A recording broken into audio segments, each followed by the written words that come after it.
السلام عليكم. اليوم ان شاء الله غنشارك معكم طريقتي في تحضير بسطيله الحوت. واخا تكوني اول مره غتحضريها فاكيد غادي تنجح ليك، فما نطولش عليكم ندوزو مباشره للمقادير وطريقه التحضير. فاول حاجه غادي نحضرها هي الشرموله. غادي ناخذ واحد الكميه من القزبر والمعدنوس، يكون المعدنوس غالب على القزبر، هكذا كتجي الشرموله مختلفه وزوينه. غادي نضيف جوج ديال المعالق كبار من الثومه مطحونه، تكون مطحونه رقيقه. درت راس كبير ديال الثومه، خرج ليا جوج معالق كبار. هنا عندي معلقه كبيره من العطريه ديال بسطيله الحوت، راه كتباع عند العطار.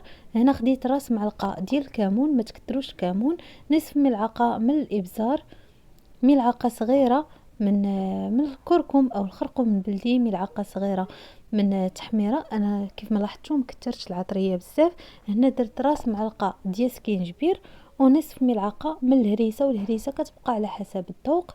خديت هنا ملعقه كبيره من صلصه صوجه وقليل من الزعتر، حتى هو كيبقى اختياري ولكن راه كيعطي مذاق زوين. درت تقريبا نصف كاس من الحامض. خديت العصير ديال الحامضه، خرجت لي تقريبا نصف كاس، هو باش خلطت هاد الشرموله هادي. ما ضفتش نهائيا الماء. وهنا خديت صينيه الفرن، فرشت ليها ورق الزبده وحطيت فيها هاد الحوت النوع ديال الميرنا. كيف ما كتعرفوا انه ما فيهش الشوك، خديته نقيته غير بوحدي، فتحته من الوسط صافي وعصرت عليه عصير ديال الحامض. وهو راه كيبغي الحامض بزاف، وضروري انكم تفرشوا هاد الورق ديال الزبده باش ما يلصقش لكم الحوت فاش تخرجوه من الفرن. صافي رشيت شويه ديال الملح، وكيف ما كتعرفوا ان الشرموله راه ما درتش فيها نهائيا الملح، غادي نخليها على حسب الذوق. يعني فاش غادي نكون كنخلطها مع الحوت حتى كنذوق الحوت عاد كنضيف الملح. وفي الغالب ما احتاجيتش الملح بزاف حتى درتها في الشعريه. صافي هنا درت شويه ديال الشرموله، خديت واحد الكميه ودرتها صافي ودخلته للفرن. كيف ما كتشوفوا هنا من بعد ما خرجته من الفرن حاولوا تكيسوا عليه، تخليوه حتى يبرد، عاد هزوه من صينيه وديروه في هاد الطبسيل وخليوه حتى يبرد، عاد فتوه. هنايا خديت سيبيا، ممكن تعوضوها بالكالامار، انا ما لقيتش الكالامار فخديت سيبيا، خديت كيلو ديال سيبيا. درت ليه واحد جوج معالق صغار اولا المهم الكميه اللي بغيتو ديال هاد الشرموله. صافي غادي نديرها في نفس الطاوه اللي دخلت الفران من قبل. ما غاديش نغسلها، هي فاش غادي نقاد فيها هاد السيبيا. كيف ما شفتوا راه خديتها مقطعه هكذا، يعني ماشي انا قطعتها، ودخلتها للفرن. وهنا خديت القشور ديال الكروفيت اللي اكيد ما كنرميوهمش، درتهم مع الماء حتى غلاو مزيان. صفيت هذاك الكروفيت، حيت القشور ديال الكروفيت وخليت غير الماء في هذا البانيو. صافي وحطيت فيه الشعريه الصينيه، الكميه ديال الشعريه درت باكيه هذيك الكبيره اللي كيكونوا فيها 8 ديال الحبات، هما اللي درتهم. صافي غادي نخليوهم حتى تشرب لينا مزيان، عاد غادي نصفيوها ونقطعوها. هنايا خديت واحد زلافه ديال الماء ديال الكروفيت، حتى هو ما يعني كنستغلوه بحال هادشي. خديت زلافه ديال الماء ورقت فيها هاد شامبينيون نوار او الفطر الاسود، مهم راه كيجي حتى هو زوين. غادي نرقدو، عاد غادي نغسلو من بعد، عاد غادي نقطعو. المهم انا درت معكم المراحل اللي درتهم انا بالضبط. هنا خرجت هذيك الصينيه ديال الفرن اللي فيها سيبيا، كيف ما شفتوا شحال ديال الماء طلقات. انا كنفضل هذه الطريقه، يعني ما تدخلوهاش ما تطلقوهاش، من الاحسن دخلوها للفرن، كيبقى المذاق ديالها زوين ومجهد. وراه ما كتاخذش لكم الوقت في الطياب بزاف، يعني اصلا ما طيبوهاش بزاف. حنا الهدف ديالنا انها تحيد لينا داك الماء اللي فيها صافي نخدموا بها. هنا غادي ندوزو باش نشحروا هذاك الحوت اللي عندنا. خديت هنايا واحد المقله، درت فيها معلقه ديال الزبده ودرت فيها معلقه كبيره ديال الشرموله. صافي وغادي نضيف فيها هاد الكروفيت. انا راه خديته منقي، يعني سيد اللي خديت من عنده نقى لي الكروفيت والقشور ديالو، جمعهم ليا بوحدهم في واحد البلاستيكه. صافي هما اللي رقت فيهم الشعريه. صافي كنحرك مزيان. وبالنسبه للعافيه تكون مجهده بزاف، انا غتلاحظوها غير من هاد الفقاعات اللي كيطلعوا العافيه مجهده. صافي ومع ذلك طلق لي الماء وصفيته. ضروري انكم تصفيوه حيت البسطيله ما كتبغيش الحوت يكون فيه طالق فيه الماء. هنايا خديت نفس المقلاة ما غسلتهاش، درت معلقه ديال الزبده ومعلقه ديال الشرموله غادي نضيفها دابا، وخديت هذيك السيبيا عاودت قطعتها. مهم طريقه باش تقطعوها يعني كيف ما بغيتو، ديروهم مربعات اولا هكذا اصابع طوال، المهم اللي بغيتو صافي. وغادي نحركها مع هاد الشرموله ونحتفظوا بها حتى هي على جنب. في نفس المقلاة غادي نضيف تاني معلقه ديال الزبده ومعلقه ديال الشرموله، وغادي ندوز فيهم هاد الفطر الاسود او شامبينيون اللي قطعته غسلته مزيان. راه تيكون فيه واحد التراب، ضروري انكم تغسلوه. صافي وغادي تقطعوه قطع صغيره على هذا الشكل. ممكن دوزوه حتى في الميكسور. تقدروا تطحنوه مزيان. انا ما طحنتوش، خليته هكذا قطع. ضفت واحد شويه ديال زيت الزيتون، كيف ما كتعرفوا ان الفطر كيبغي شويه ديال الزيت باش ما يجيناش ناشف. صافي كنحرك هكذا مزيان، وحتى هو غادي نخليه على جنب. في اخر مرحله خديت هنايا واحد شويه ديال الزبده، درت الشرموله وهاد الشعريه اللي صفيت راني قطعتها هكذا قطع، وضفت ليها واحد المعلقه كبيره ديال صلصه الصوجه ومعلقه كبيره ديال العطريه ديال بسطيله الحوت، حتى هي كتعطيها مذاق زوين. كيف ما كتعرفوا ان الشعريه الا ما درتوش ليها يعني القوام ديالها راه كتجي باسله، فمن الاحسن انكم ديروا ليها عطريه مزيانه. ونسيت ما بانش في الفيديو، راني ضفت هنايا معلقه كبيره ديال زيت الزيتون. انا راه قسمتهم على جوج، يعني غتبان لكم هنا جوج ديال المقلات، حطيت كل مقله درت فيها شرموله ودرت فيها زيت الزيتون. كنأكد عليكم انكم تكونوا ضفتوا الزيت. هنا في هذه القصريه درت الكميه كامله ديال الشعريه، ضفت واحد الحامضه مصيره مقطعه اولا حامضه مرقده، ضفت الهريسه على حسب الذوق، شويه ديال الملح حيت الملح راه ما ضفتوش نهائيا. خديت هنا معلقه صغيره ديال الزعتر. صافي غنبدا نحط هذاك الشيء اللي شحرت. هنا الميرنه راه ما حطيتهاش كامله، غتلاحظوا انني حطيت غير واحد الكميه قليله حيت غادي نخلي الميرنه هي الاخرى غادي نفرشها كطبقه من الفوق. هنا خديت الكروفات. الكميه ديال الكروفات اللي درت نسيت ما ذكرتش لكم، درت كيلو ونص. حيت واحد شويه باش غادي نزين به، والكميه اللي بقات هي هذه. هنا خديت السيبيا حتى هي. صافي وغادي نخلط الكل مزيان حتى يندمجوا لنا كل العناصر والتوابل كلها تدخل في بعضياتها. غادي نتوما كتجمعوا وكتحركوا في هاد الحشوه وكتذوقوا في نفس الوقت. الا كانت خاصه الملحه، الا كانت خاصكم شويه الهريسه، ولا مهم اي حاجه كانت خاصه كتبداو يعني على حسب الذوق ديالكم، كل واحد شنو تيبغي. غير هي الشعريه عطروها مزيان باش ما تجيكمش كيف ما ذكرت لكم باسله.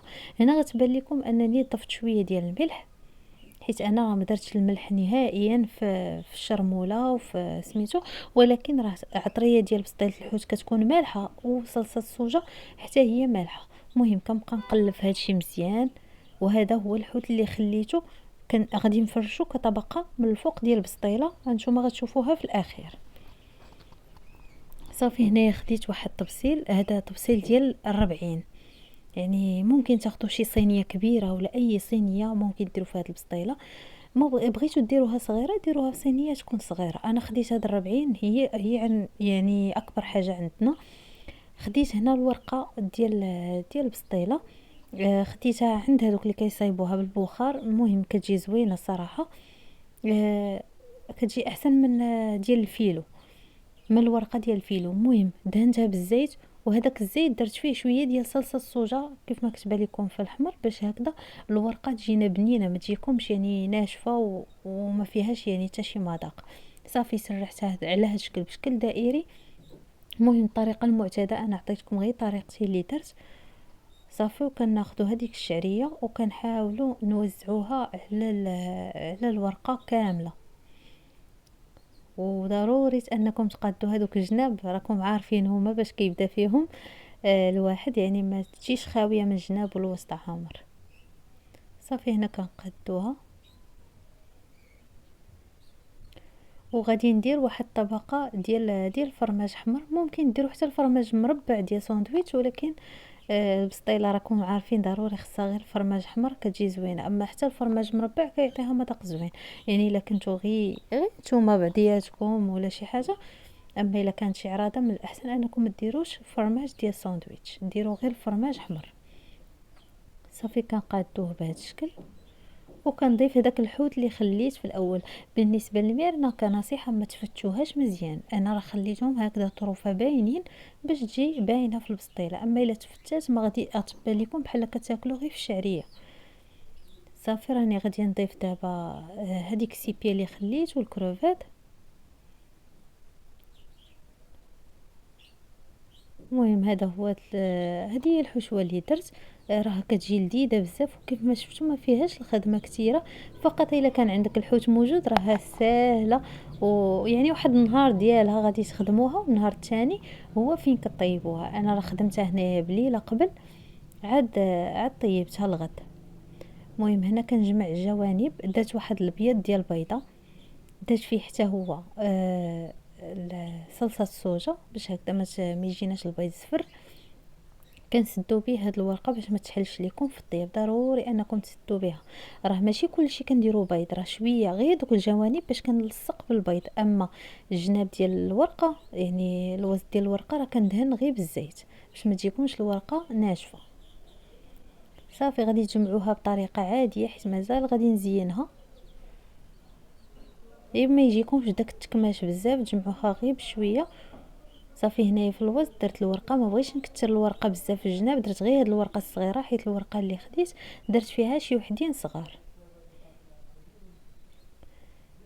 صافي وهنايا غلفت هاد الورقه. كاين اللي كيلمطها مزيان، انا درت غير جوج ديال الورقات من الفوق باش ما نكثرش الورقه، حيت التزيين راه درت فيه كل جهه درت فيه ورقه.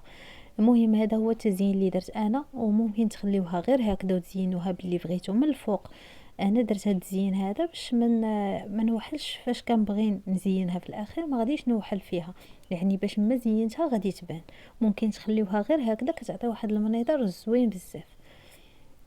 انا كنزينها غير باش نهرس ليها داك اللون ديال الورقه. وضروري الورقه البنات دهنوها بالزيت وبصلصه الصوجه باش ما تجيكمش هكذاك الورقه ما تجيكمش كتبان بيضه بزاف، الطياب ديالها كتبان لكم محمره وزوينه. مهم الطريقه راه باينه، ما كاينش لاش غادي نشرحها بالهضره بزاف. راه كنطويها كندير واحد البليات في الورقه صافي وكنخشيها من الاسفل، والجناب راه كنلصق بالبيض ديال البيض. صافي كنجمع بهذه الطريقه. وضروري كنفرشوا هذاك الورق ديال الزبده من الاسفل، يعني من فوق ديال الطبسيل ضروري كندير ورق الزبده باش هكذا غادي نهزها تجيني ساهله انني نهزها نحطها في صينيه الفرن، وتجيني ساهله باش نبغي نحولها للطبسيل ثاني. مهم هذه هي الطريقه باش جمعتها.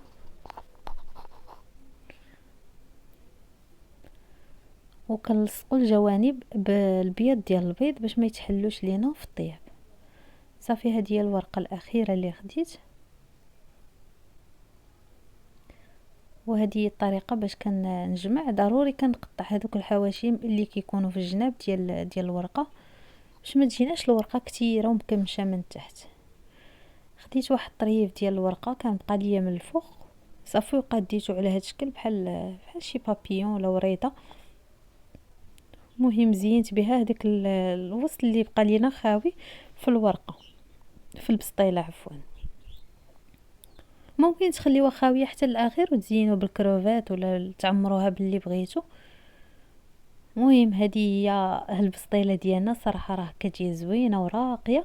راه واخا يعني التصوير ما كيعطيش الحق في الحجم ديال الحاجه هذه، راه التبصيل ديال 40.